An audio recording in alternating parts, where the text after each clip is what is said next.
Indonesia sebagai negara yang memiliki hutan tropis tentu sangat kaya dengan flora dan faunanya. Tapi juga sebagai negara kepulauan dengan garis pantai yang panjang, kita beruntung karena sering dijadikan pusat migrasi bagi burung-burung yang terbang dari utara ke selatan dan juga dari selatan ke utara. Salah satu lokasi favorit burung migrasi adalah di sini, di Pulau Serangan di Bali Selatan. Nah, di sini sepanjang tahun puluhan ribu burung datang bermigrasi menggunakan tempat ini sebagai tempat transit sebelum mereka terbang ke destinasi tujuan mereka. Nah, jenis burung-burung apa saja yang melakukan migrasi ke Pulau Serangan ini dan kira-kira apa yang membuat burung-burung ini sangat tertarik pada Pulau Serangan? Insight kali ini melakukan penelitian dan datang langsung ke lokasinya untuk mengetahui.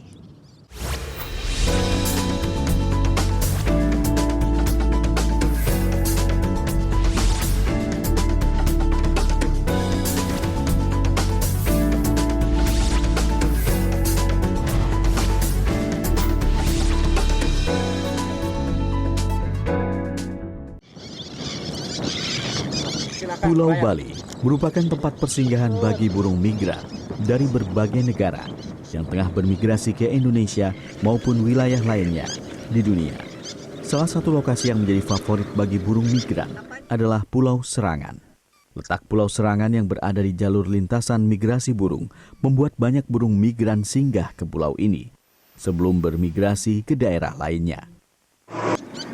Migrasi merupakan salah satu bentuk adaptasi burung terhadap kondisi alam dan lingkungan yang mempengaruhi kelangsungan hidupnya. Antara lain karena minimnya ketersediaan pangan di tempat berbiaknya akibat perubahan iklim dan pergantian dari musim panas ke musim dingin. Selain dari Indonesia, burung migran yang singgah di Pulau Serangan berasal dari beberapa negara di Asia, Siberia, dan Australia. Jumlahnya dapat mencapai ribuan ekor yang terdiri dari berbagai jenis, antara lain trinil, cerek, dan Australian pelican. Burung migran singgah ke Pulau Serangan Bali dalam 2 periode, yaitu Oktober hingga Desember dan Februari hingga Maret. Singgahnya burung-burung ini dipengaruhi oleh sejumlah faktor, antara lain ketersediaan makanan, ekologi, dan gangguan yang dapat mengancam keselamatan burung. Berlimpahnya ketersediaan pangan, ekologi yang masih terjaga, dan minimnya gangguan menyebabkan burung-burung migran betah berlama-lama singgah, bahkan menetap di Pulau Serangan. Grafiardi Kesnantio, CNN Indonesia. Ya, saya saat ini sedang berada di Pulau Serangan di Bali Selatan dan pulau ini ternyata menjadi pusat migrasi bagi cukup banyak burung-burung pantai. Dan di sini saya sudah ditemani oleh 2 pakar burung ya, peneliti burung. Ada Denny dan juga ada Unang. Unang dari BTID ya, Bali Turtle Island Development. Dan Denny selama ini sudah banyak melakukan penelitian ya terhadap burung ini bird watcher ya. Bird watcher ya, on photographer sedikit lah. Bird watcher, fotografer, hobi. Jadi kalau ngelihat burung langsung tahu wah ini apa jenisnya, dan dari segi suaranya pasti sudah tahu ya. Ya, sementara itu Unang sendiri telah menghasilkan ini koleksinya dari burung-burung yang di Pulau Serangan ini, di foto ya. Ada 86 jenis ya. Wow, luar biasa. Tapi mungkin kita perlu sedikit tahu ya. Kenapa ya pada dasarnya itu burung itu melakukan migrasi gitu, pindah dari satu tempat ke tempat lain, dan dari mana-mana saja mereka yang khusus datang ke sini? Ya. Jadi fenomena migrasi ini sebenarnya kan terjadi di seluruh dunia, dan kemudian salah satu fenomena migrasi ini juga kebetulan kita di Indonesia menjadi bagian itu, dan kita patut bangga terhadap itu. Jadi kita kenapa termasuk jadi daerah yang surga ya bagi burung-burung? Surga ini. bagi burung-burung, karena Indonesia juga merupakan salah satu negara yang memiliki banyak jenis yang endemik di dunia. Gitu. Jadi kenapa jadi burung ini bermigrasi? Karena memang tujuan utamanya adalah mempertahankan hidup, bertahan hidup. Bertahan hidup itu berbagai macam cara yang dilakukan. Salah satunya adalah dengan cara menghindari cuaca yang ekstrim di negara asalnya. Kemudian juga karena iklim yang ekstrim ini menyebabkan di negara asalnya itu ketersediaan pakan itu berkurang. Sehingga mereka mau tidak mau harus mereka harus pindah dari negaranya untuk tetap bertahan hidup. Intinya sebenarnya migrasi itu adalah bertahan hidup. Bertahan hidup dan sangat tergantung dengan cuaca. Cuaca juga ya. Karena pada saat mereka migrasi itu juga sangat memerlukan cuaca yang bagus bagi mereka. Karena istilahnya karena mereka akan menempuh perjalanan yang cukup panjang beribuan kilometer dan mereka juga nantinya akan memilih tempat-tempat transit. Jadi sebenarnya Pulau Serangan ini bukan merupakan destinasi terakhir, bukan. Tapi Pulau Serangan ini adalah di mana tempat mereka untuk istirahat atau transit sebelum mereka terbang ke negara tujuan. Nah, oke, contohnya misalnya kalau yang terbang ke sini dan menggunakan pulau ini sebagai pulau transit, dari mana dan negara tujuannya itu seperti apa? Ini seperti seperti para betul-betul refugees atau yang mencari suaka ya. Ya, untuk namanya migrasi pasti akan ada keterlibatan beberapa tempat, terutama ini sudah bukan tempat lagi, negara gitu kan. Jadi negara ini kita bagi ke dalam bumi belahan utara dan selatan. Bumi belahan utara, kebetulan Indonesia ini, di Indonesia terutama di Pulau Serangan, itu jadi di Indonesia itu punya 9 jalur migrasi. Di dunia total itu ada 9 jalur migrasi. Itu terbagi dari negara-negara tertentu dan dari benua tertentu. Dan Indonesia masuk ke dalam zona East Asia and Australia flyway gitu. Jadi jalur Asia Timur dan Australia. Jadi Indonesia ini khususnya Pulau Serangan ini ya mau tidak mau bagian dari wilayah timur ya. Kita paling negara terdekat yaitu Australia. Jadi mereka sebenarnya notabene berasal kebanyakan itu dari bumi belahan utara. Karena pada bulan-bulan seperti ini, di mana kita musim kemarau, di utara sedang musim dingin. Jadi di mana pada saat sekarang ini merupakan awal dari mereka punya pola migrasi itu. Jadi sekarang itu lagi awal-awal dia melakukan migrasi, di mana saat ini dari bumi belahan utara ke bumi belahan selatan dia akan transit di sini. Itu berasal dari beberapa negara, jadi kayak negara Siberia, kemudian Hong Kong juga ada. Untuk jenis-jenis tertentu ada beberapa bulan-bulan pilihan, tapi secara umum sekitar untuk migrasi sekitar antara bulan September, Oktober dan November. Untuk nanti mereka arus balik itu sekitar bulan Februari, Maret dan April. Oke, jadi kalau bulan Juli, Agustus itu nggak terlalu banyak ya burungnya? Iya, nggak terlalu banyak, tapi masih. Jadi sebenarnya para peneliti pun sebenarnya masih perlu banyak belajar tentang daerah ini, karena memang daerah ini itu sedikit kalau kita bilang itu sedikit istimewa, unik ya, sedikit istimewa karena daerah ini merupakan daerah yang istilahnya nggak pernah sepi burungnya.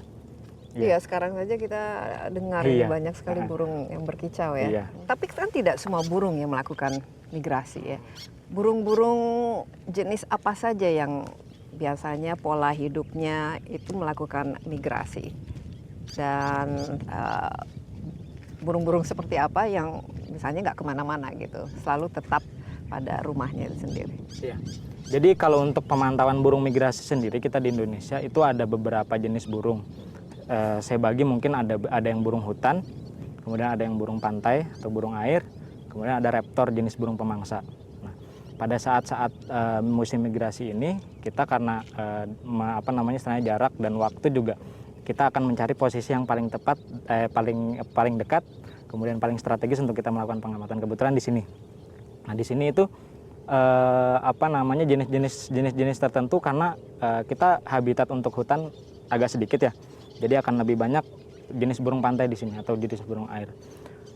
Kalau untuk jenis kita selama ini untuk jenis yang migrasi itu mungkin sekitar puluhan lah, tidak sampai sekitar 50 jenis. Ya, 50 melakukan jenis ke bawah migrasi. yang melakukan Itu migrasi. sepanjang tahun itu hanya 50 jenis. Ya, kurang lebih sebenarnya kurang lebih 20 sampai 30 jenis.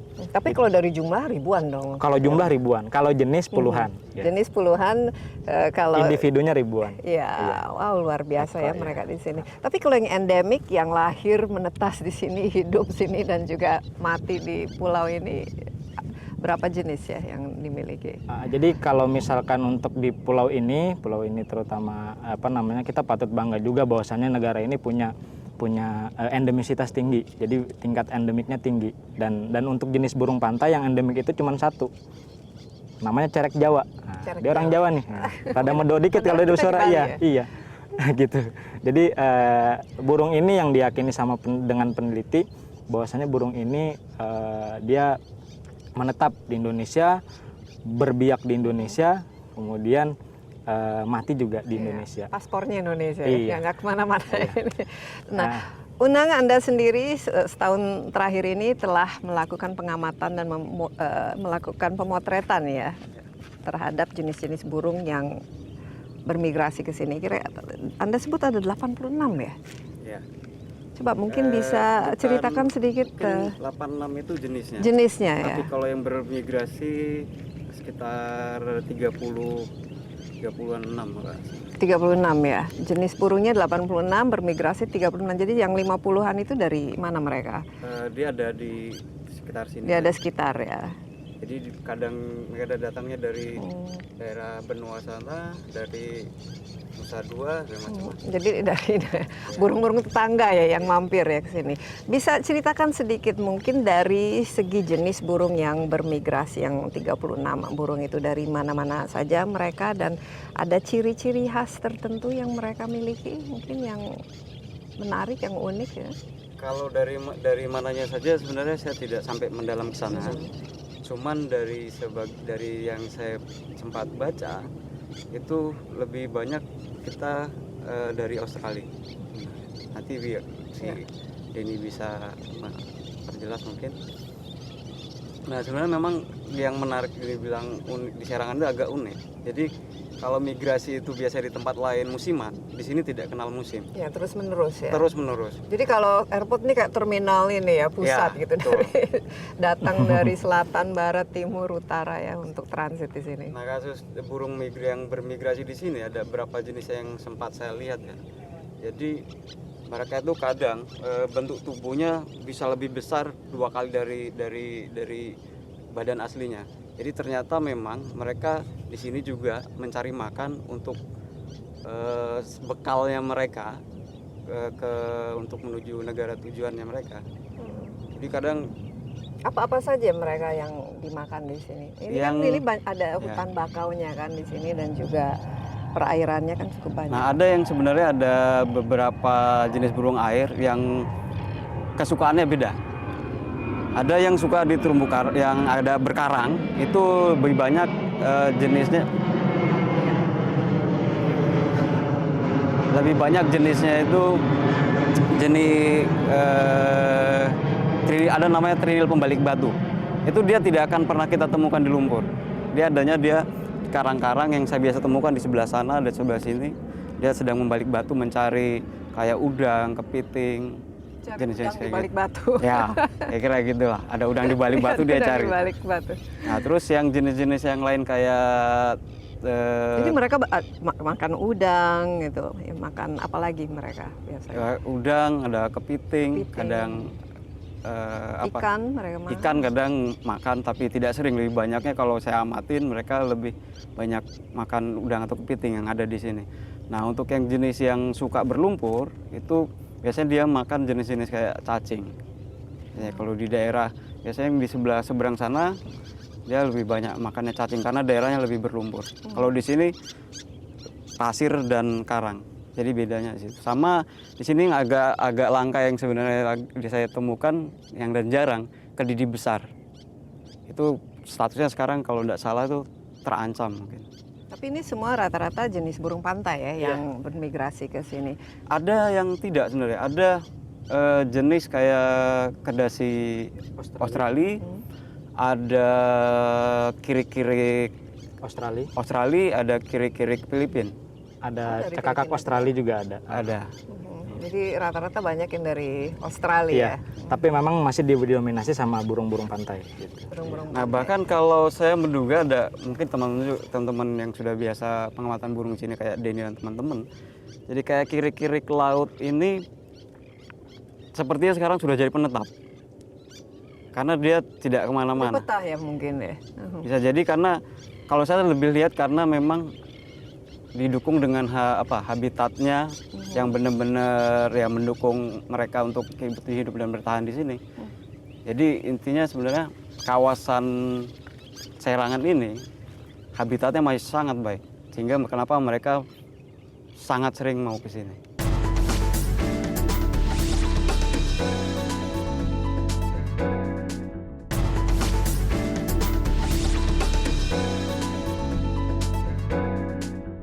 Nah ini mereka sudah melakukannya cukup lama atau dari dulu, dan mungkin bisa cerita sedikit mengenai pengembangan Pulau Serangan ini. Kan kalau kita lihat kan sekarang ini indah sekali ya, sangat hijau dengan hutan bakalnya juga itu rindang. Dari dulu memang seperti ini dengan jumlah burung yang bermigrasi seperti sebanyak itu juga setahu Anda.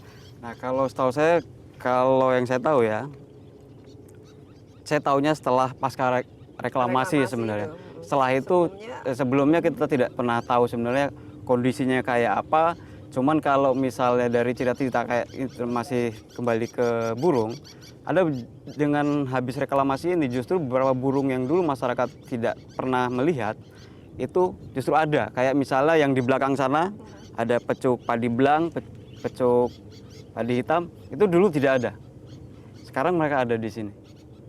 Gimana begitu, Denny, pengamatan Anda? Justru karena adanya mungkin lebih banyak ya lahannya di sini dan lebih banyak tumbuh-tumbuhan dan hutannya, justru lebih banyak ya burungnya. Kebetulan teman-teman kita kan kebetulan dari komunitas Satwa Alam Bali. Jadi Satwa Alam Bali itu kebetulan kita juga baru berdiri Satwa Alam Bali. Cuman orang-orangnya sebenarnya orang-orang lama gitu. Orang-orang lama yang istilahnya sudah lama pernah main ke sini, pernah melakukan pengamatan burung, kemudian fotografi dan lain sebagainya.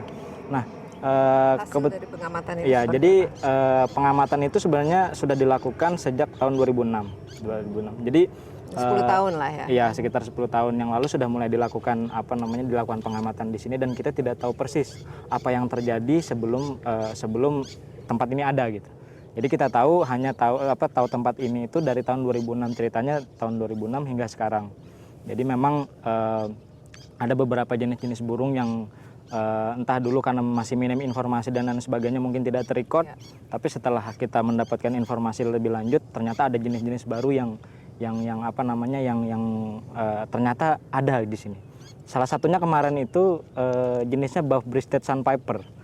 Nah, jenis burung pantai, jadi jenis Sandpiper ini cuma satu datangnya.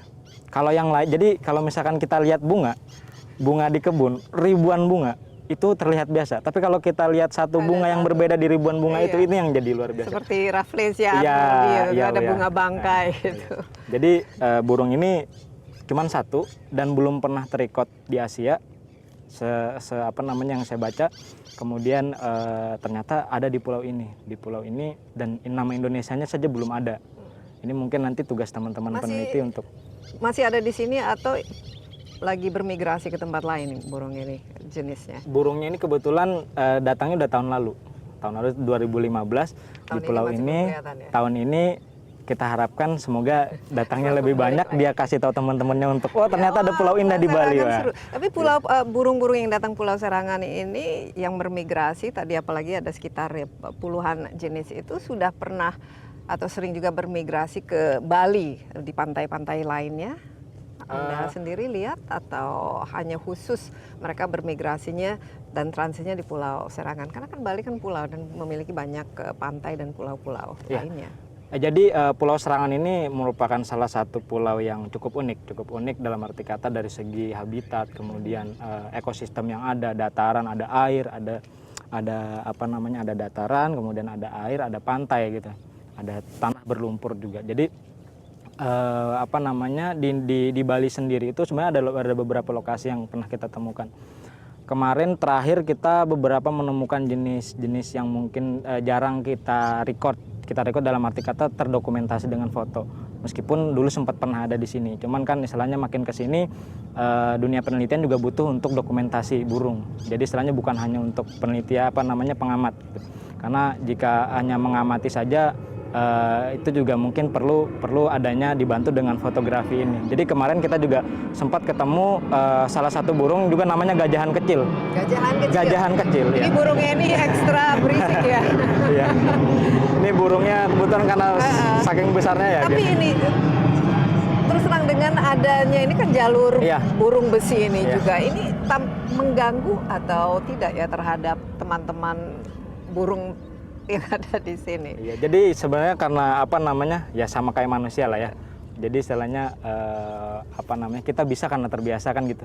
Jadi pelan-pelan mereka datang mungkin awal cukup kaget gitu. ya. Anda Kok ada melihat barang besar demikian, seperti ini. karena ini kan selama 1 tahun mengamati itu sama sekali tidak terlalu terganggu atau Memang tidak terganggu karena sudah terbiasa itu tadi. Kayak misalnya burung yang sekitar kita ini, tadi kita datang kan mereka terbang menjauh. Iya. Sekarang udah mendekat-mendekat Sekarang semua udah mulai ini. makin Nah itu mendekat. kayak satu kayak gitu. jadi mereka merasa sangat at home ya di sini. Iya. Nah, Unang sendiri waktu mendokumentasikan motret itu seberapa sulit itu dan ini menggunakan kamera seperti apa dan jaraknya itu seberapa jauh? Kesulitan sebenarnya motret terutama burung air dan termasuk keterbatasan kamera. Kebetulan saya tidak pakai DSLR dengan lensa yang cukup panjang. Saya pakainya Pro Summer yang kalau teman-teman sebutnya berapa kali ngeliat katanya kamera sapu jagat kayak kira gitu. Jadi saya pakai kamera digital. Cuman sebenarnya apapun kameranya, kalau tahu cara mendekati burungnya, kapan saat dia akan datang, itu sebenarnya agak-agak mudah. Yang penting tidak ketika ada burung, jangan membuat mereka kaget. Itu saja sebenarnya. Makanya saya kalau beberapa teman lihat, ini fotomu kok dekat-dekat sih? Iya. Ini telenya lensa tele. Sebenarnya ini. bukan karena itu, karena cara mendekatinya saja sebenarnya. Karena kamera saya juga terbatas, kalau misalnya saya sudah zoom-nya sampai 400 ke atas, itu pasti gambarnya hancur. Jadi saya mainnya ke 400 ke bawah. Jadi saya tetap harus mendekat sedekat-dekatnya. Kayak gitu. Nah, kan tadi disebutkan ada sekitar 30-an ya yang bermigrasi. Tapi dari 30-an jenis itu yang paling banyak jumlahnya. Itu burung yang mana? Tahu nggak? Yang jenis itu ada mungkin saya tidak terlalu hafal. Di sini ada yang paling banyak itu Yang jumlahnya mungkin ribuan ya. Ini kan tadi dikatakan setiap bermigrasi mereka Paling- kira puluh ribuan kan ya. kalau yang populasinya banyak biasanya kalau pas musim migrasi benar-benar jenisnya yang jenis gajahan. Biasanya itu banyak dominan. Dia warna coklat-coklat. Jadi kalau biasanya ini musimnya pas surut semua, ini coklat semua ini. Di sana juga posisinya kayak gitu. Jadi kadang burung-burung yang daerah laut jambul biasa juga banyak, itu kalah jauh lebih banyak.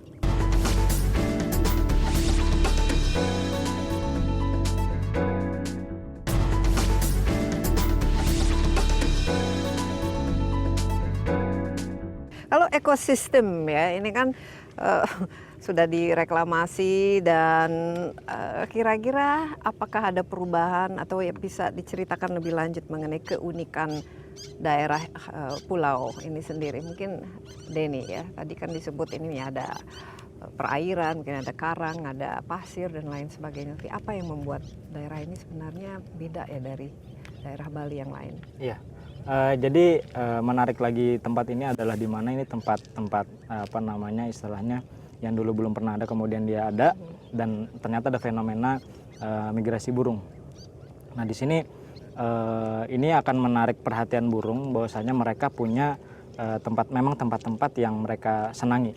Jadi ada jenis-jenis kayak cerek, gajahan itu butuh tempat yang dia di sana bisa mencari makan. Kayak gajahan itu punya paruh yang besar, jadi dia mencari makan di lumpur-lumpur biasanya yang lubang-lubang kepiting untuk mengambil kepiting. Nah, itu dia perlu tempat yang sedikit lumpur, dan kita punya tempat sedikit lumpur di sini istilahnya. Nah, ada beberapa juga jenis burung yang dia tidak terlalu suka lumpur. Ada yang suka sedikit, kayak di belakang kita ini ada sedikit tanah tapi rumputnya pendek. Ada yang suka di rumput pendek, ada juga dia yang sukanya di atas malah dia di kering gitu. Jadi ada beberapa juga jenis burung pantai yang suka di tempat yang agak kering, meskipun dia cari makannya di tempat yang lahan sedikit basah. Dan uniknya di sini adalah ketika kita bilang burung banyak, kadang orang suka bilang, suka berkata istilahnya pada saat kesini kok burungnya nggak ada, katanya banyak katanya. Sekarang kok saya kesini nggak ada. Nah itu kenapa? Karena memang di daerah sini kan, terutama Benoa ini kan pasang surut ya. Jadi istilahnya pasang surut. Di sini kebetulan daerahnya ada datarannya terus, sepanjang tahun. Jadi istilahnya kalau misalkan air laut pasang, dia akan memilih tempat istirahat di sini. Istirahat, menghabiskan waktu sedikit makan, akan istirahat, tidur dan sebagainya. Tapi pada saat kondisi turut, dia akan nggak ada di sini. Mungkin ada tapi sedikit. Berapa lama paling lama mereka melakukan transit? Kalau untuk lama transit, kita pernah ketemu 2 ekor burung namanya teringa, jenis kaki rumbai kecil. Jadi kaki rumbai kecil ini cuma 2 ekor. Datang ke sini cuma 2 ekor, hanya 2 ekor. Kebetulan dia stay di sebelah sana di belakang kita. Itu cuma 1 hari. Oh, 1 hari? 1 hari, iya. Ya ada yang 1 hari, ada yang 2 hari. Kebetulan kemarin yang kaki rumbai ini 2 hari. Saya pikir mereka transit berbulan-bulan di sini, menikmati, mencari makan, dan kemudian baru terbang. Ya. Jadi ada beberapa jenis tertentu yang hitungan hari, 1 hari, 2 hari, 3 hari, 1 minggu, 1 bulan, ada yang bahkan sampai 6 bulan. Jadi jenis kemarin tuh ada kita amati, teman-teman amati di sini, ternyata ada burung pelikan yang dari Australia. Ya, jadi 1 hari di sini? Itu 6 bulan di sini. Pelikan justru 6 bulan. Udah bikin KTP Bali sementara ya. Enggak, tapi tadi yang 1 hari apa namanya? Karena ada pesawat lewat tadi. 1 hari tadi tuh jenis kaki rumbai itu. Kaki rumbai itu ya. 1-2 hari dia di sini. Kenapa kira-kiranya sebentar ya mereka? Ya. Karena mungkin mereka punya energi yang masih cukup dengan istirahat beberapa waktu di sini, kemudian dia bisa melanjutkan migrasi mereka. Karena umumnya burung jenis ini suka di atas air. Jadi kayak bebek tek ya. Jadi istilahnya mereka mungkin tidak memerlukan cukup banyak darat untuk mereka hinggap. Nah, kaki rumbai ini nanti terbang kemana? Saya pernah berjumpa dengan burung ini. Di sini ketemu dua ekor. Setelah saya melihat ratusan ekor. Ternyata dulu kan saya sempat ikut teman-teman peneliti tentang paus. Jadi kita ke perairan Bali bagian selatan. Jadi tepat tebing Uluwatu. Jadi kalau kita wisata ke Pulau Uluwatu, itu selatan Pulau Uluwatu, daratan Uluwatu. Di sana itu banyak sekali jenis burung ini. Karena burung ini memang suka di atas air dan mereka menyebar di laut itu, di samudra itu. Pernah tercatat juga kemarin Selat Lombok, pernah ketemu di Selat Sumbawa. Pas kita perjalanan dari Lombok ke Sumbawa naik feri itu juga sempat ketemu. Tapi destinasi akhir mereka setahu Anda di mana? Jadi tadi sebenarnya terlewat bahwasannya mereka bermigrasi dari belahan utara ke selatan. Jadi ke selatan dia memilih tempat Australia, kemudian Selandia Baru, dan beberapa juga ada yang ke Papua Nugini. Wow. Iya, tapi ada burung yang bermigrasinya dari selatan ke utara ya? Iya. Jadi pada saat dia bermigrasi dia dari utara ke selatan. Arus balik dia akan terbang dari selatan ke utara. Iya, tapi itu jadi sebenarnya mereka burungnya jenisnya itu saja yang melakukan migrasi itu. Ya. Tapi istilahnya makin ke depan kita akan punya banyak tantangan, istilahnya mungkin saja ada jenis-jenis yang bukan terbaru mungkin. Mungkin kita nggak pernah melihat, tapi tiba-tiba ada di sini dan kita mengamati yang itu. Jadi bagaimana misalnya mereka itu melakukanlah migrasinya itu sendiri, karena tiap tahun itu kan bulan-bulan tertentu ada bulan-bulan tertentu. Untuk bulan-bulan tertentu, apakah lebih banyak bulan Januari dibanding dengan misalnya bulan Agustus gitu. Jadi untuk untuk bulan tertentu tadi ya, saya ini. Jadi peak seasonnya lah istilahnya. Jadi untuk bulan itu biasanya Februari Maret. Februari Maret itu arus balik dia mampir ke sini. Pas pada saat migrasi itu sekitar bulan-bulan ini, bulan-bulan September, Oktober, November. Di bulan Oktober biasanya. Tapi itu sangat bergantung dengan kondisi cuaca kita juga di sini. Seperti pada tahun ini kita mengalami fenomena yang agak berbeda. Nah ini lebih kering ya tahun ini ya. Oh, ini telat kering, ya, keringnya telat ya. Keringnya sedikit terlambat. Ini kemungkinan juga akan menyebabkan mereka juga mereka terbang, mereka pengen singgah loh kok gini gitu. Nggak kering. Ada perubahan ini dari holiday plan. Jadi itu yang kadang suka mempengaruhi pola migrasi mereka. Nah, sekarang sudah mulai terkenal ya Pulau Serangan ini dengan jumlah burungnya. Ini ada perubahan perilaku juga dari para manusia yang datang ke sini. Lebih banyak yang tertarik untuk melakukan bird watching atau penelitian. Anda lihat, Unang? Kalau yang bird watching sih kebetulan komunitasnya teman-teman ini sangat banyak. Ada beberapa. Antusias ya Pak? Cukup antusias. Jadi sebenarnya kita tidak cuman dari komunitas yang hanya punya hobi tertentu, tapi juga kita melibatkan kenalan, teman, istilahnya kita suka foto, kita suka upload foto, kemudian mereka tanya, ini di mana? Bagus sekali. Ini ada di Pulau Serangan. Mereka datang, oh iya bagus sekali, ternyata seperti ini. Sedikit banyak akan mempengaruhi mereka juga. Jadi yang saya ingin tanyakan ini pengaruh ya. Kita sudah lihat pengaruh lalu lintas pesawat udara ternyata tidak terlalu karena mereka juga cepat terbiasa. Jadi beberapa Mas Unang silakan. Kalau bicara soal pengaruh, saya dari mewakili perusahaan sebenarnya mau bilang terima kasih sama teman-teman komunitas Satwa Alam Bali ini. Jadi sebenarnya di sini ada gangguan keberadaan burung di sini. Jadi kemudian kalau Mbak Desi apa tadi, saja gangguan contoh? Kalau Mbak Desi tadi lihat pas masuk ke sini itu ada pelang banyak larangan. Itu salah satunya dilarang menangkap burung sebenarnya. Karena di sini memang ada kan kita terutama hari Minggu itu pengunjung sampai 1000-an lebih. Itu kadang orang main ke sini nyari telur, ada yang nangkepin burung pakai jaring, pakai getah, macam-macam. Sementara dengan orang sebanyak itu, security kita juga kan tidak mungkin bisa mengontrol semua. Nah, teman-teman ini kadang ketika menemukan misalnya jaring dimusnahkan di tempat, ada yang nemu telur, mereka panggil kemudian disuruh taruh lagi, kemudian teman-teman ini mencarikan tempat di tempat yang tersembunyi disebar itu.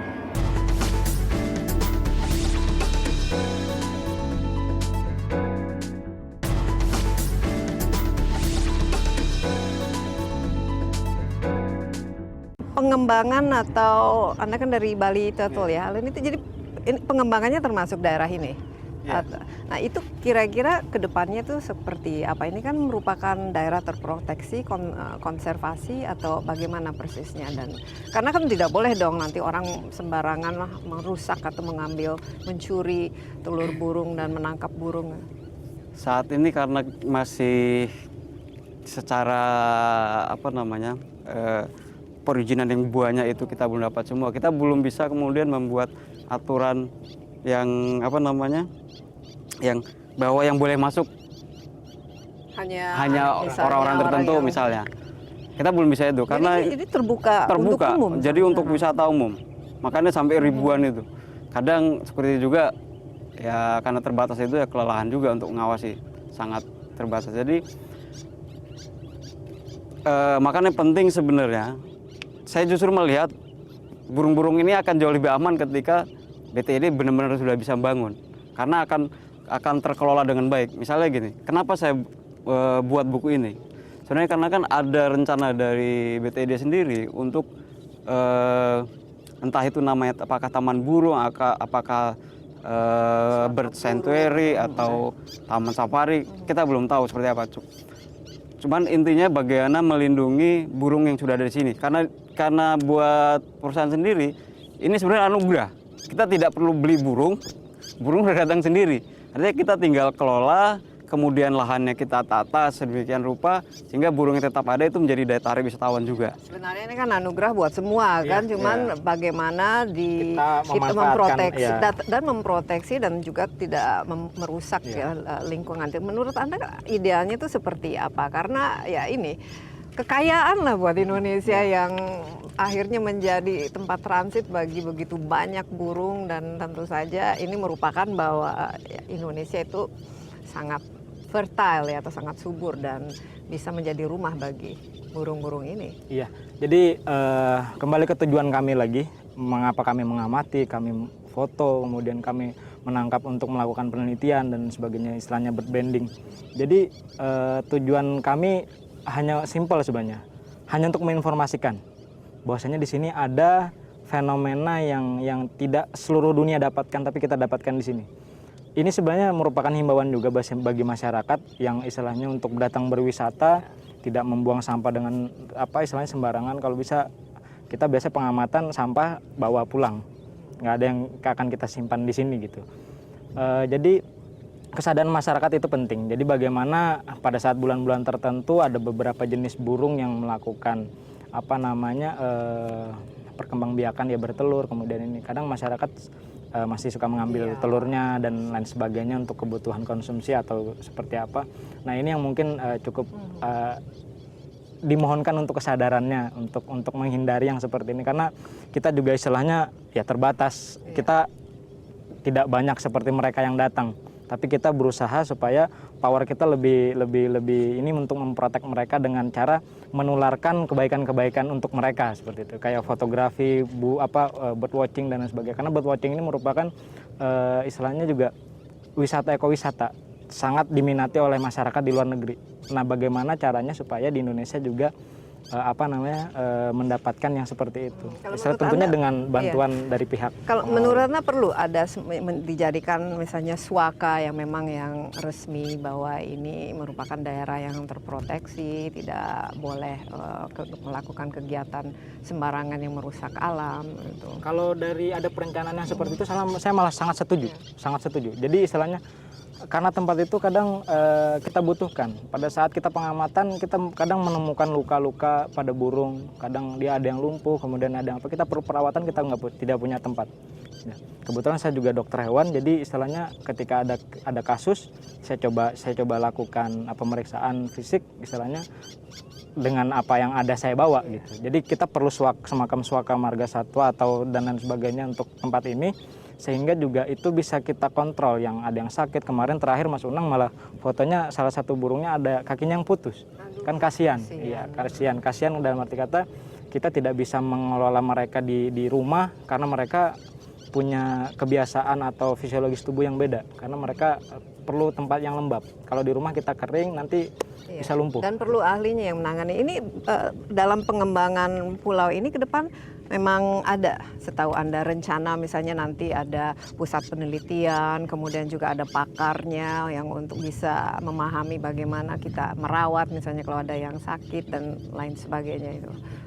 Sebenarnya penelitian ini berangkat dari ada rencana ke depan sebenarnya. Jadi saya tidak hanya penelitian burung, ada mangrove juga sebenarnya. Nah itu mangrove itu kan pasti punya dampak yang tertentu ya terhadap kehadiran. Karena sebenarnya intinya bahwa BTID itu pengennya bagaimana tempat ini selain menjadi tempat wisata, juga ada edukasinya juga. Ide besarnya seperti itu. Jadi kenapa kemudian saya penelitian mangrove, termasuk flora fauna yang di dalam ya, termasuk ikan, ada kepiting segala macam. Saya coba identifikasi karena itu akan jadi informasi penting suatu saat nanti ketika kita mengelola mangrove seperti apa. Misalnya mau jadi taman mangrove, oke, di mana jalur treknya yang tepat biar tidak mengganggu habitat satwanya. Kemudian kayak misalnya di sini kita sudah ketemu nih di mana tempatnya. Jadi perusahaan juga tahu di mana arsiteknya misalnya mau menentukan saya harus bangun itu di mana. Jadi tidak salah tempat. Nah ini kan daerah mangrove ya, hutan bakau. Ini juga menentukan jenis burung yang datang ke sini, bermigrasi ke sini. Anda lihat? Ya, ada beberapa juga yang istilahnya memilih mangrove sebagai kebanyakan juga di mangrove itu mereka menunggu pasang surut. Ketika dia surut, dia akan banyak juga mencari makan di mangrove, karena mangrove ada salah satu ekosistem juga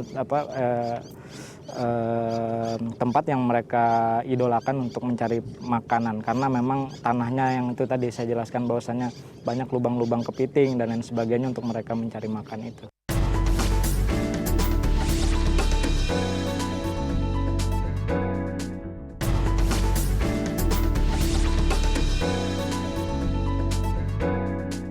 Kita kan tidak jauh ya dari Teluk Benua. Ini kan sekarang jadi pusat kontroversi karena ada rencana untuk mereklamasi dan lain. Coba mungkin Denny, pandangan Anda, apakah kira-kira akan berdampak bila terjadi reklamasi, pembuatan pulau-pulau itu terhadap Pulau Serangan ini? Jadi Dampak saya berbicara secara berdasarkan apa yang kami alami, lingkungan. apa yang kami lakukan, dan apa yang kami pernah mulai gitu. Jadi karena kami memulai ini tidak dari awal, istilahnya belum ada tanah dan lahan seluas ini, kemudian tempat ini ada, kami juga sebenarnya spesifik tidak tahu sejak apa namanya, meskipun tahu tahun-tahun tertentu mereka tempat ini dibuat, dan istilahnya kami hanya bisa menyatakan bahwasanya di tahun 10 tahun yang lalu sekitar tahun 2006 teman-teman mulai beraktivitas di sini dan ada fenomena seperti ini, dan ketika adanya wacana seperti itu mungkin kita juga kurang tahu apa yang akan terjadi seperti itu. Masih banyak yang perlu kita pelajari dari apa yang ada di sini, kemudian apa yang nanti akan dibangun di sana misalnya gitu. Jadi secara spesifik kita masih belum kita bisa pastikan apa yang mungkin akan terjadi. Tapi kalau dibanding dengan 10 tahun yang lalu dan sekarang sudah ada daratan ini dan jumlah burungnya lebih banyak, mungkin secara objektif ada positifnya ya bagi kedatangan burung-burung bermigrasi ini. Selalu pasti kita melihat sesuatu selalu ada positif dan negatif. Bagaimana cara kita mengimbang yang negatif ini agar selalu positif kan seperti itu. Jadi istilahnya ya apapun yang terjadi pasti ada hal yang positif di dalamnya, tergantung kita menyikapinya. Dan tergantung bagaimana kita mengelolanya dengan baik kan seperti itu. Kuncinya Ya. pengelolaan Itu sendiri. Iya. Kalau misalnya nanti ke depan supaya ya dikembangkan kan pasti ada untuk tujuan komersilnya juga kan ya Unang. Nah, bagaimana idealnya supaya ya kegiatan apalagi yang bersifat komersil itu tidak merusak gitu. Kira-kira kegiatan-kegiatan untuk para wisatawan yang datang ke sini perlunya juga dibatasi ya. Apa saja yang mereka bisa lakukan kan? Saya pikir dengan konsep ekowisata itu sudah cukup memfasilitasi. Jadi tidak hanya menikmati yang disebut mereka wisata, tapi ada edukasi ya. Maka buku-buku tentang flora fauna yang ada di dalam kawasan ini jadi penting buat informasi bagi siapapun yang datang ke sini. Sehingga jadi mereka ketika datang, oh itu misalnya kayak ini burung apa, mereka bisa melihat membuka dengan mudah. Oh itu udara laut kecil misalnya, sehingga itu bisa jadi pengetahuan mereka. Kemudian kayak mangrove, ada berapa jenis mangrove. Kalau di sini ada 17 jenis. Jadi ketika ada buku itu mereka sangat mudah. Oh ya, jadi ya benar-benar jadi tempat pendidikan. Iya, idealnya tempat pendidikan ya, pendidikan penelitian. Masalahnya kalau nanti banyak turis itu pasti ada sampah lah mereka biasanya yang tinggalkan. Nah ini dipikirkan nggak ke depan bagaimana daerah ini nanti harus meresap sebegitu banyak manusia dengan kegiatannya, buang sampah dan lain sebagainya, dan juga mungkin memberi makan burung-burung itu kan, itu bisa merusak ini mereka kan. Pasti akan merusak mereka. Ya. Kalau jadi saya di sini sebenarnya saya cerita agak ke belakang sini. Saya termasuk orang yang beruntung di sini sebenarnya, bekerja di perusahaan. Saya lama di dunia LSM sebenarnya. Iya. Nah, ketika bicara di dunia LSM bicara selalu dengan ideologi yang berbeda dengan perusahaan. Sangat kritis biasanya kalau Kira-kira LSM, gitu. apalagi masalah lingkungan hidup ya. Kebetulan saya dulu aktif untuk kegiatan investigasi legal logging. Jadi kenapa saya bilang saya beruntung di sini? Jadi justru ketika saya di sini saya terfasilitasi benar. Bagaimana saya melakukan penelitian mangrove, penelitian flora fauna yang ada di sini. Jadi kalau kemudian apakah biasanya kan kemudian ketika kita masuk sebuah perusahaan kemudian itu akan bertentangan. Tapi saya di sini merasa tidak, saya terlalu nyaman di sini mungkin. Sesuai dengan jiwanya. Iya, betul. Ya kalau begitu harus betul-betul dikawal, dijaga supaya apapun pengembangan yang dilakukan sini justru akan memperbaiki ya ini akan mengundang lebih banyak lagi burung-burung yang. Saya pikir ketika perusahaan bermigrasi. meminta saya untuk melakukan penelitian dari awal untuk penelitian flora fauna mangrove dan sekarang yang sudah jadi itu burung, saya pikir ada memang niatannya untuk menjadikan ini pengelolaannya lebih baik. Jadi perusahaan tentunya hitungannya selalu untung, tapi untung tidak harus mengorbankan lingkungan. Kira-kira gitu. Saya pikir dengan adanya penelitian ini niatnya sudah ke sana. Depan akan melanjutkan penelitian berikutnya gimana Unang? Saya sekarang masih menyusun dan motret juga, motret tanaman yang ada di sini. Saya kalau mangrove sudah 17 itu saya sudah foto semua. Kemudian tanaman lain ada sekitar 64 saya sudah berhasil dokumentasikan. Karena saya kan harus melengkapi informasi ya, mulai dari pohon utuh, akar, batang, daun, bunga sampai buahnya. Sehingga itu bisa benar-benar jadi informasi yang lengkap utuh. Jadi kamu tertarik dulunya nggak terlalu tertarik gitu pada. Saya kalau khusus burung sebenarnya tidak. Sebenarnya dulu waktu saya kuliah di kehutanan, saya ilmunya kan jadi semua nanggung kalau saya dulu waktu kuliah saya. Jadi saya pernah mau skripsi yang namanya, karena saya hobi panjat tebing dulu ya. Di tempat saya manjat tebing di Jogja itu namanya daerah Parangdo kalau tidak salah. Itu ada burung alap-alap sabi. Saya waktu itu mau skripsi tentang itu perilaku bersarang burung alap-alap sabi. Tapi saya tidak kemudian spesifik saya suka burung, karena saya suka panjat saja. Saya tertarik dengan burung di situ sebenarnya. Perilaku cara ngasih makannya gimana, kemudian dia merawat anaknya seperti apa, jam berapa. Cuman akhirnya memang tidak jadi karena ada perbedaan pendapat antara saya dengan pembimbing saya kira-kira gitu. Oh, ini udah curhat nih sekarang. Curcol. Tapi sekarang tertarik kan pada burung atau? Ya, artinya sebenarnya kalau saya jadi tertarik karena memang saya mampu, saya bisa, jadi kemudian saya mau melakukan. Kalau saya tidak mampu, tidak mungkin saya melakukan. Pasti inilah ada ketertarikan. Kalau Denny sendiri udah berapa lama ini jadi pengamat burung pencinta? Kalau saya kurang lebih baru 3 tahun. 3 tahun ini dulu saya kenal teman. Kemudian ternyata sedikit menarik perhatian. Oh, ternyata kita bisa melihat hewan. Jadi kalau saya melihat burung itu saya penasaran. Ketika melihat segerombolan burung bentuknya kecil, burung apa yang ada di situ gitu? Kenapa dia kesini? Kenapa dia ini? Kenapa dia harus melakukan ini? Kita lakukan dengan saya dulu istilahnya mencoba menjadi pengamat, meskipun setengah lah. Jadi awalnya mengamati, kemudian ada beberapa teman kemudian membawa alat dokumentasi. Kemudian saya juga tertarik untuk mendokumentasikannya, karena bagi saya melihat saja tidak cukup istilahnya gitu. Jadi istilahnya memang dasarnya peneliti soalnya. Iya, daripada saya mengambil kemudian saya masukin dalam sangkar, lebih baik saya foto, saya jadikan frame, saya taruh di rumah, di kamar, saya bisa nikmati dia setiap saat gitu.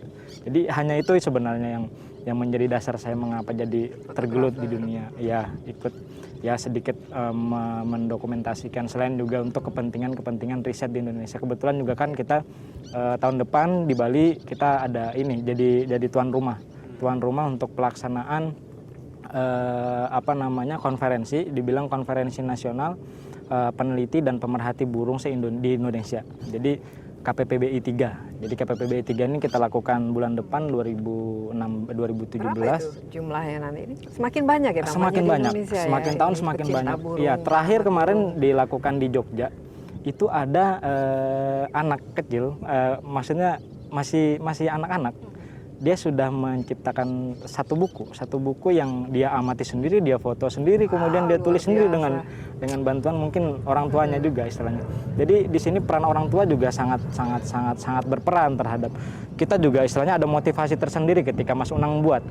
Jadi istilahnya ini PR untuk bagaimana supaya kita yang punya, bukan orang luar yang membuat gitu. Jadi kita selalu akan biasanya lebih banyak orang asing, mereka datang dan begitu serius. Sementara biasanya mungkin karena sudah terlalu terbiasa take it for granted. Jadi gitu. semakin tahun kita semakin belajar kekurangan kita di mana, kemudian kekurangan itu diharapkan pada KPPBI 3 itu semua dituangkan. Ide-ide penelitian terbaru untuk perbaikan ekosistem, lingkungan, burung dan lain sebagainya, medis dan lain sebagainya terhadap satwa liar itu sangat kita butuhkan di tahun-tahun mendatang. Jadi itu yang nanti kegiatan terdekat yang akan kita lakukan. Semoga pesertanya makin banyak, riset-riset penelitian itu akan lebih menarik untuk kita bahas dan itu pasti akan istilahnya menciptakan sesuatu untuk Indonesia karena mimpi besar kita adalah nanti akan membuat Atlas Burung Indonesia. Atlas Burung Indonesia itu adalah bagaimana kita memetakan burung-burung yang semua ada di Indonesia. Karena sebelumnya ada peneliti dari luar, kemudian kenapa sih harus luar terus kan seperti itu. Apakah kita akan bergantung terus seperti itu? Tidak, kita akan bikin itu. Yang penting minatnya juga tumbuh dan semakin banyak orang yang tertarik dan sebenarnya mimpi yang luar biasa. Apalagi pengamat-pengamat burung sekarang udah tersebar dari Sumatera sampai Papua. Maluku dan lain sebagainya, kita sudah punya banyak teman untuk istilahnya melakukan pengamatan. Diharapkan ini nanti akan menularkan kebaikan. Menyenangkan kan iya, ini? Sangat menyenangkan bagi orang-orang yang memang tertarik dalam sebuah tantangan. Apalagi karena ada tantangan alam. ya. Iya. Jadi istilahnya tidak hanya mencintai alam kemudian merusak alam, tapi mencintai alam juga menjaga alam itu. Edukasi diri dan memahami ya apa kekayaan yang sebenarnya kita miliki. Terima kasih banyak Denny dan Unang. Dan tempat ini memang mereka sangat indah ya dan cantik, dan mungkin bagi Anda yang ingin datang ke sini juga, di sini tempatnya adalah pusat transit bagi burung-burung bermigrasi dari utara ke selatan, dari selatan ke utara. Puluhan ribu menggunakan pulau ini sebagai tempat transit. Ada lebih dari 30-an jenis burung yang bermigrasi ke sini. Jadi tempat ini memang harus akhirnya kita proteksi, kita pastikan bahwa ya tidak dirusak karena ini merupakan kekayaan yang kita miliki. Dan juga semakin banyak di antara kita yang paham mengenai misalnya jenis burung yang ada di pulau ini dan juga di seluruh Indonesia, tentu kita akan merasa makin mencintai negeri kita ini sendiri dan akan lebih berkomitmen ya untuk menjaga kelestariannya ke depan. Ya, demikian insight kali ini. Saya Desi Anwar, terima kasih. Sampai jumpa. Oke, buat oleh-oleh. Oke. Makasih ya.